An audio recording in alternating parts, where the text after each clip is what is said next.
Xo'p, assalomu alaykum biz kuzatuvchilar, obunachilarimiz. Mana navbatdagi ish jarayonimiz arilarimizni kanasiga qarshi, kasalliklarga qarshi shovul kislotasidan foydalanamiz hozir.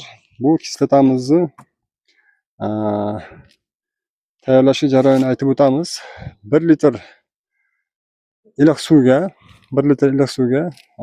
200-250 gram shakar qo'shib aralashtirib olamiz va 30-35 gram shovul kislotasini qo'shib aralashtiramiz.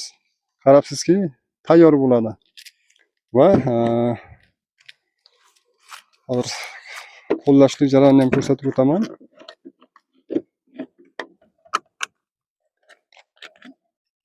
Oddiygina usul mana.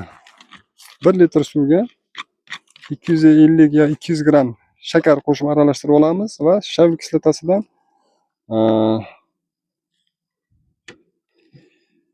30-35 gram sovuramiz. Bo'ldi.